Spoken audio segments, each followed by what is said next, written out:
Tujuan pembelajaran: 1. Mampu menguraikan pengertian konflik sosial dan kekerasan. 2. Dapat mengidentifikasikan bagian-bagian dalam konflik sosial dan kekerasan. 3.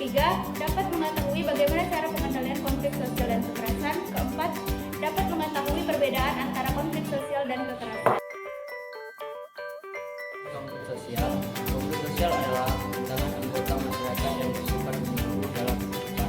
Konflik berasal dari kata konfliger yang artinya saling memukul. Secara sosiologis, konflik diartikan sebagai suatu proses sosial antara dua orang atau lebih. Pengertian konflik sosial konflik merupakan suatu proses sosial di mana orang per orang atau kelompok manusia berusaha untuk memenuhi tujuannya dengan jalan menentang pihak lawan disertai dengan ancaman atau kekerasan.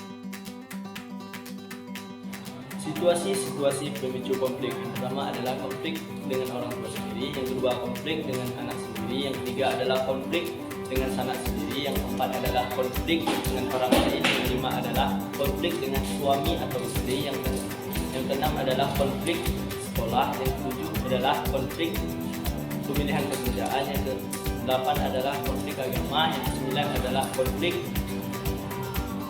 pribadi. Foster mengelompokkan konflik sosial menjadi dua macam. Yang pertama, konflik realistis. Konflik yang berasal dari kekecewaan individu atau kelompok atas tuntutan yang terjadi dalam hubungan sosial. Contohnya, karyawan yang melakukan mogok kerja ke perusahaan menuntut kenaikan gaji. Kedua, konflik non-realistis. Konflik yang berasal dari kebutuhan untuk meredakan ketegangan. Contohnya, masyarakat buta huruf, ada ilmu gaib yang digunakan untuk melakukan pembalasan. Teori menurut Karl Marx: A. Adanya struktur kelas. B. Adanya kepentingan ekonomi yang saling bertentangan dalam kelompok.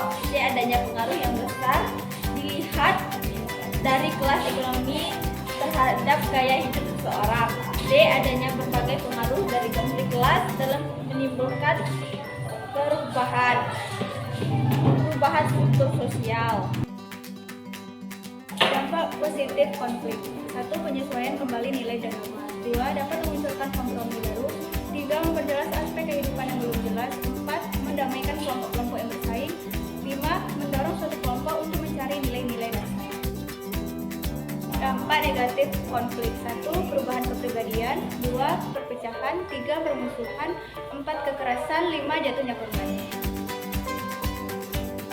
Bentuk-bentuk konflik sosial: 1. Konflik individual. Konflik yang dilakukan antar individu perorangan. Contohnya, masalah keluarga. 2. Konflik kolektif. Konflik yang melibatkan banyak orang serta memiliki tujuan dan kepentingan yang sama. Contohnya, demonstrasi menuntut perampasan tanah.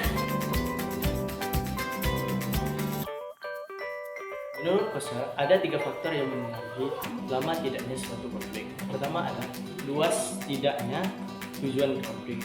Adanya pengetahuan bagi pemimpin mengenai simbol kemenangan maupun kekalahan konflik. 3. Adanya peranan pemimpin dalam membiayai konflik dan persuasi pengikut. Macam-macam konflik sosial menurut Sugiono Sukanto. A. Konflik pribadi. Konflik di antara individu karena masalah-masalah pribadi. Contohnya, pembagian warisan dan individu yang terlibat hutang-hutang. B. Konflik politik. Terjadi akibat kepentingan atau tujuan politis yang berbeda. Contohnya, azas perjuangan dan bentrokan antar partai politik saat kampanye. C.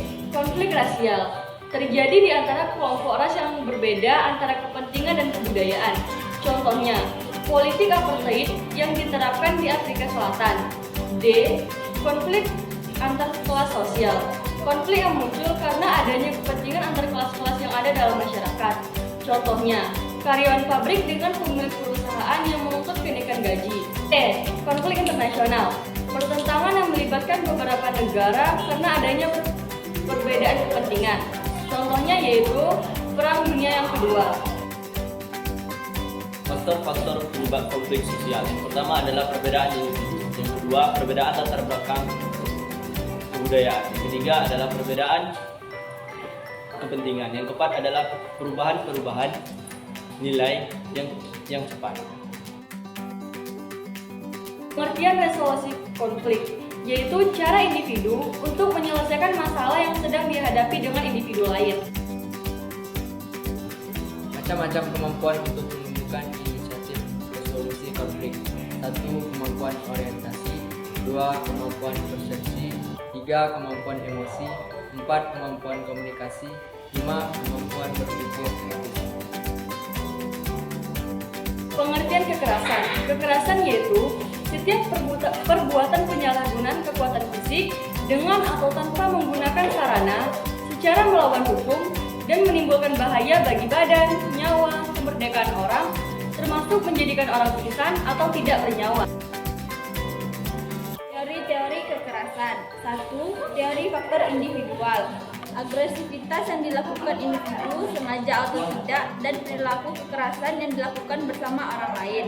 Contohnya, perkelahian antar geng, kekerasan massal, dan terorisme. 2.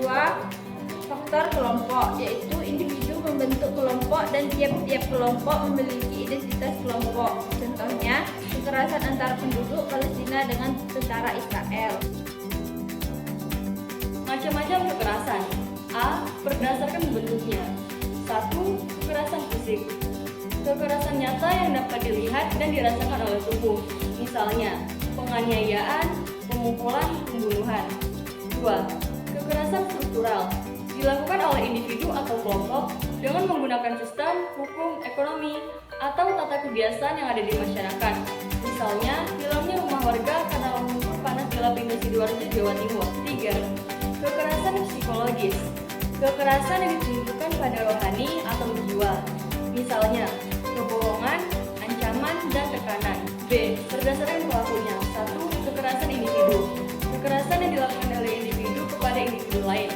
Contohnya kasus pencurian, penjamretan, dan penganiayaan. 2. Kekerasan kolektif. Dilakukan oleh sekelompok atau massa atau sekelompok individu. Contohnya tawuran pelajar dan lain-lain. Jenis-jenis kekerasan. 1. Kekerasan fisik. 2. Kekerasan psikis. 3. Kekerasan ekonomi. 4. Kekerasan seksual terhadap anak. 5. Kekerasan dalam rumah tangga. Faktor-faktor penyebab terjadinya kekerasan. 1. Adanya keinginan untuk mendapatkan sesuatu. 2. Kontrol sosial yang tidak berfungsi. 3. Munculnya permasalahan dan yang menimbulkan permusuhan. 4. Individu tidak dapat mengendalikan emosi.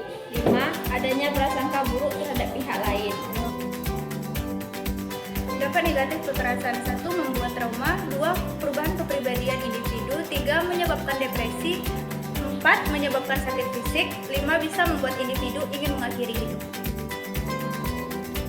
Upaya pengendalian konflik sosial dan kekerasan. 1. Mediasi. Penyelesaian konflik oleh pihak ketiga tetapi tidak diberikan keputusan yang mengikat. Contohnya, Aceh Monitoring Mission atau AMM yang mendamaikan antara Gerakan Aceh Merdeka atau GAM dan Indonesia. Konsiliasi. Mengendalikan konflik dengan menggunakan lembaga-lembaga tertentu. Antar pihak yang berkonflik dapat berdiskusi mengenai persoalan yang dipertentangkan. Contohnya, pertikaian antara buruh dan pengusaha, lalu Departemen Tenaga Kerja mempertemukan dan menyelesaikan permasalahan yang terjadi. 3. Negosiasi. Suatu interaksi sosial antara pihak-pihak yang terlibat untuk saling menyelesaikan perbedaan agar mencapai kata. 4. Arbitrasi. Dilakukan melalui pihak ketiga dengan memberikan keputusan yang harus ditaati dan diterima oleh kedua belah pihak yang sedang berkonflik. Contohnya, masalah antara karyawan mengenai gaji. 5. Stalemate. Keadaan kedua belah pihak memiliki kekuatan seimbang, kemudian berhenti pada satu titik dan tidak saling menyerang. Contohnya, ketegangan antara Korea Utara dan Korea Selatan di bidang nuklir. Perbedaan konflik dan kekerasan. Konflik. 1. Memiliki tujuan untuk memperoleh kemenangan dan mengakhirkan persaingan. 2. Memiliki dampak positif untuk mendorong adanya perubahan. 3. Hasil proses interaksi sosial yang bersifat negatif eksploitatif atau disosiatif.